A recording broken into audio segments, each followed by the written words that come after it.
সারা দেশের নানান জায়গায় হামলা করে, ঢাকা বিশ্ববিদ্যালয়ে হামলা করে, ডাকসুর নেতৃবৃন্দের উপর হামলা করে তারা মূলত হল দখলের রাজনীতি ফিরিয়ে আনতে চায়। তারা মূলত হল দখলের মাধ্যমে গেস্ট রুম গণতন্ত্রের পুনঃপ্রতিষ্ঠা করতে চায়। আমি স্পষ্টত বলতে চাই, আপনারা একটা ভুল সময়ে একটা ভুল রাজনীতি শুরু করছেন। এটা জুলাই পরবর্তী বাংলাদেশ, জুলাই পরবর্তী ক্যাম্পাস। আপনারা যতবার গেস্ট রুম গণতন্ত্র ফিরিয়ে আনার জন্য হল দখল করার চেষ্টা করবেন, আমরা ততবার 17 জুলাই ছাত্রলীগকে কিভাবে আমরা হল ছাড়া করেছি সেটা আপনাদেরকে মনে করিয়ে দিব। সংগ্রামী বন্ধুগণ, আমরা আরেকটি বিষয় বিস্ময়ের সাথে লক্ষ্য করছি, বাংলাদেশের মাননীয় প্রধানমন্ত্রী তিনি কার পরামর্শে বিভিন্ন সময় বিভিন্ন জায়গায় বক্তব্য দিতে যে গুপ্ত শব্দের ব্যবহার করছেন। আমরা মনে করছি তিনি আওয়ামী লীগের এজেন্টদের ফাঁদে পড়েছেন। আওয়ামী লীগের এজেন্টরা তার মাধ্যমে, তার মুখ থেকে গুপ্ত শব্দ বলার মাধ্যমে তাকে লন্ডনে 17 বছর নির্বাসিত থাকা সেই কথা বারংবার স্মরণ করে দিতে চাচ্ছে।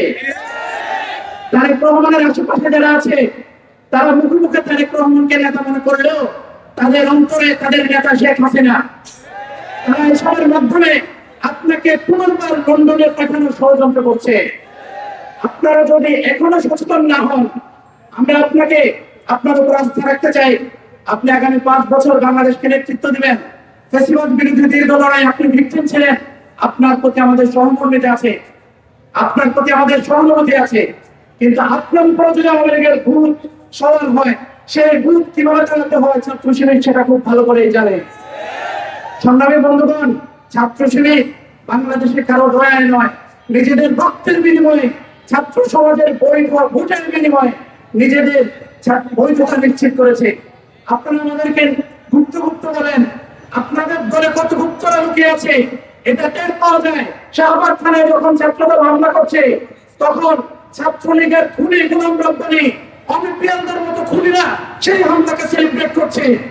আপনাদের লজ্জা লাগে না যে আপনারা অমিপিয়ালদের পরামর্শে, তাদের উৎসাহে ঢাকা বিশ্ববিদ্যালয়ের শিক্ষার্থীদের উপর হামলা করছেন?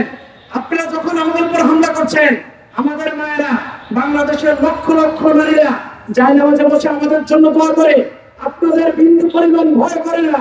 সেই মায়েরাই আপনাদের ধ্বংসের জন্য অভিসম্পাদ করছে। আমরা আপনাদের প্রতি এখনো আশা রাখতে চাই, আপনারা এই ধ্বংসের পথ থেকে ফিরে আসবেন।